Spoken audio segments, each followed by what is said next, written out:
Jangan lagi main-main dan jangan lagi mencuri karena hutangnya sudah 70 triliun dan kerugiannya mencapai 16 triliun di periode 2020. Sebelum saya ke Bang Arya, saya ke Bang Alvin dulu. Pak Alvin, ini Pak Alvin kan sudah lama juga mengamati Garuda dan kita beberapa kali membahas mengenai ini. Dan ternyata kondisinya semakin memburuk. Kalau menurut Pak Alvin, sepengamatan Pak Alvin, silakan. Ya, saya kira saya sejalan dengan Pak Dahlan ya, udah nggak usah mikir yang kemarin-kemarin karena kita juga tahu sama-sama mengadakan pesawat Boeing 737, pesawatnya sama, Garuda jauh lebih mahal daripada swasta kan, ini kan sudah aneh. Tapi sekarang ke depannya kita mau ngapain? Nah, kalau kita mau ke depan ini bagaimana? Saya ini khawatir internalnya Garuda ini dulu sekarang. Apakah antara manajemen dengan pekerjanya ini sudah sama punya komitmen untuk menyelamatkan Garuda dulu. Kemudian antara direksi dengan Dewan Komisaris ini juga satu visi.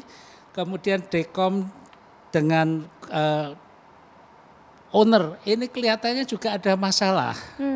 Saya mencermati apa yang diunggah oleh Pak Peter Gonta, salah satu anggota Dewan Komisaris.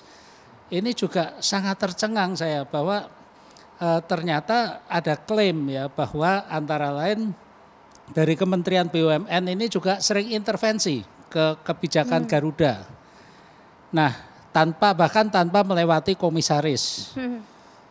Ini kita harus ingat kalau Garuda ini BUMN biasa itu masih memungkinkan demikian, tapi Garuda ini juga perusahaan terbuka.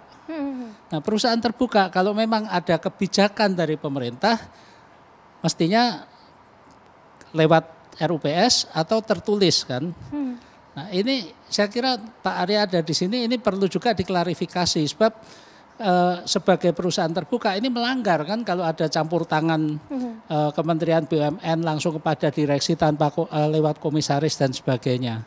Kemudian yang kedua ini juga sebagai perusahaan terbuka ini agak mengkhawatirkan kalau antara komisaris, direksi, kemudian owner ini enggak akur. Padahal kondisi pesawatnya ini sedang oleng sekarang.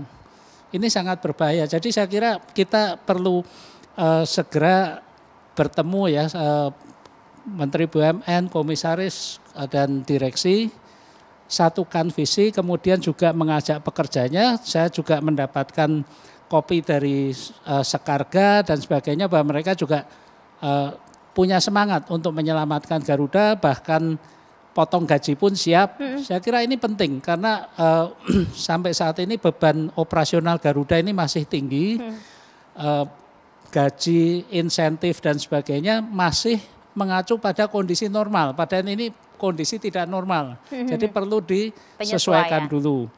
Kemudian masih terkait dengan status perusahaan terbuka, sampai dengan tadi siang saya belum berhasil mendapatkan laporan keuangan tahun 2020 yang seharusnya sudah masuk ke Bursa Efek Indonesia paling lambat tanggal 31 Mei kemarin, ini sudah tanggal 2. Ini juga indikasi yang kurang baik.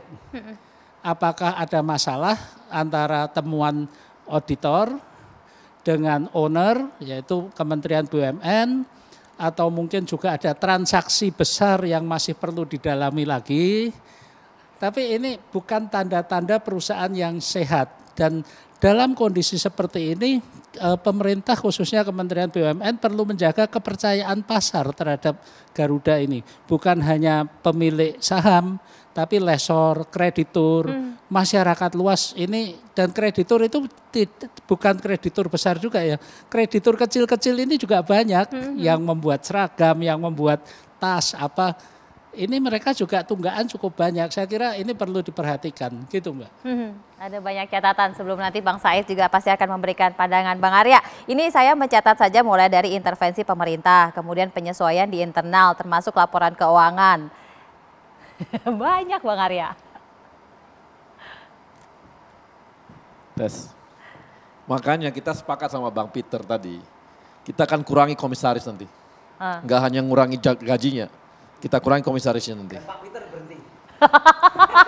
Itu kan gini Pak Peter itu kan dari pemegang saham perwakilan yang 30%. Nanti kalau itu tergantung perwakilan saham yang ini. Dia mau wakilin 5%. Iya 5%. Jadi silakan aja tanya ke mereka nanti. Jadi nanti tapi kita dari yang pemegang saham terbesar mengatakan akan supaya semua ini kita kurangi komisarisnya, direksi pun kita kurangi. Tadi jelas tuh tegas Pak Erik tadi. Kalau Pak Peter kan urusan pemegang saham yang satu lagi, bukan kita Pak. Itu satu. Tadi mengenai laporan keuangan harusnya Pak Peter yang jawab tuh, dia komisaris. Harusnya dia jawab juga tuh kenapa nggak dia bikin. Harus supaya jelas, jadi jangan cuma satu sisi gitu. Tapi saya tahu lah, Pak Peter ini juga diundang main pas. Memang nggak enak juga sebenarnya saya terbuka-buka gini ya. Lucu gitu karena urusan komisaris kalau dibuka di publik gitu. Ya, harusnya itu selesai dalam aja. Karena kan sebenarnya Pak Peter tahu kondisi dalam Garuda kan karena dia di dalam. Ya. Kalau dia bukan komisaris, dia nggak akan bisa tahu seperti itu gitu. Jadi harusnya dia selesaikan dalam aja. Itu yang kedua. Yang ketiga, Pak Peter ini saya dapat laporan juga kemarin. Dia berapa hari yang lalu diundang kok, diam aja. Diundang sama Pak Wamen, diam aja. Dan dia juga sudah diundang ke sini sih Pak. Ya, bahkan teman saya ditanya, kamu siapa, saya nggak kenal. Mungkin ngundangnya harus di medsos. Oh iya. Jadi kan diundang sama Pak Wamen, ditanya masing-masing komisaris, terangin dan sebagainya, nggak ada komentar.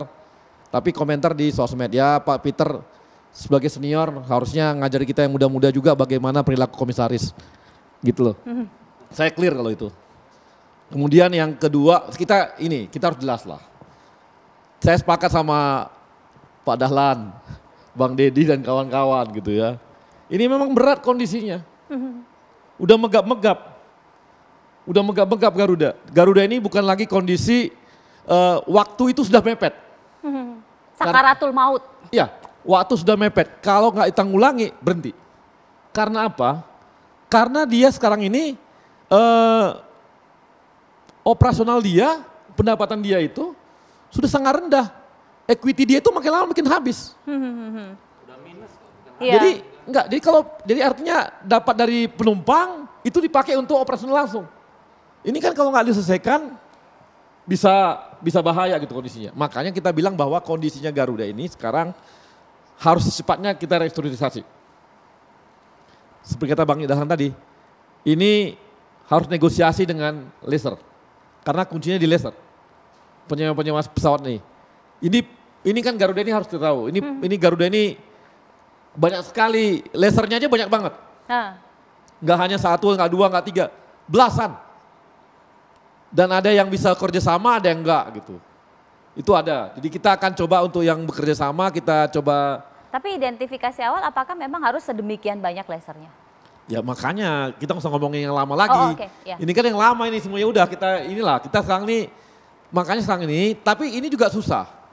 Kalau kita kumpulkan satu persatu B2B, ini bisa panjang Bang. Ya.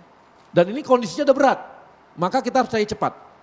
Cara cepat bagaimana mengumpulkan semua laser, bukan lagi dalam B2B, tapi udah satu rangkul aja semua. Artinya satu kelompok digabungkan semua, kira-kira solusinya apa? Karena ini harus dinegosiasikan. Dan negosiasinya memang kami punya cuma segini, kalau mau ayo, kalau enggak jangan gitu, tinggal begitu. Dan itu harus dilakukan. Nah kemudian juga kita sudah lihat ya, ini Garuda akan difokuskan ke domestik. Enggak lagi ke luar negeri gitu. Itu dulu tahun berapa ya, 2020 laporan keuangan itu jelas tuh. Itu yang namanya penerbangan domestiknya untung. Penerbangan ke luar negerinya itu rugi. Baik yang ke Belanda maupun ke London. Itu berat banget itu. Jadi ini sekarang domestik. Toh kita kan berbeda sama Singapura ya. Yang dia nggak punya, dia cuma jadi hub. Itu kan berat bagi dia. Dan bagi Singapura, kenapa bertahan mati-matian? Kalau dia nggak mempertahankan SQ itu, Singapurnya mati. Karena dia nggak jadi hub lagi. Singapurnya mati, makanya dia akan bertarung gila-gilaan. Jadi SQ itu adalah bagian dari kehidupan negaranya. Jadi kita nggak bisa bandingin gitu sama Singapura. Karena kalau tanpa SQ, mungkin orang nggak lewat lagi Singapura. Jadi dia harus pertahankan Singapura. Sementara kita kan lain. Nah kalau kita ini kita akan bermain di lokal. Tapi itu pun kita akan mengurangi mungkin sampai tinggal 70 aja pesawat ini. Pesawat kita pertahankan 70, baru ada pensiun dini, kita harapkan itu bisa mengurangi banyak dan bagus kok, nggak berat, nggak jelek. Jadi bagi karyawan Garuda mengambil itu 2 kali pesangon Bang, jadi besar kan dan sebagainya cukup besar. Jadi ini adalah pilihan kita untuk lebih manusiawi, mengurangi tenaga kerja kita. Ini adalah langkah-langkah yang memang ini berat, kalau nggak mau berat. Masih ada uang untuk membayar pesangon? Masih bisa. Wah kalau masih sebetulnya mumpung masih punya uang, kalau saya karyawan terima sekarang. Ya. Karena kalau ini mundur 2 bulan lagi uang itu sudah nggak ada mungkin. Betul. Wah ini hebat ini ada Malah jaminan nggak dapat uang untuk apa-apa. pesangon ada kok. Ya, Betul. meskipun saya tidak tahu di mana uang itu. Ruginya masih rugi bumbu. Jadi betul. Jadi sebenarnya ini memang kesempatan, betul Bang. Karena namanya pesawat ini beda sama yang lain. Dia itu equity-nya itu 3 bulan Bang ya, tahannya untuk menutupi semua gitu. Jadi kalau penumpangnya turun, amblas. Dan ini sebenarnya kemarin gini, bulan Desember kemarin itu agak ada harapan dikit gitu. Kemarin Januari, wah ambruk.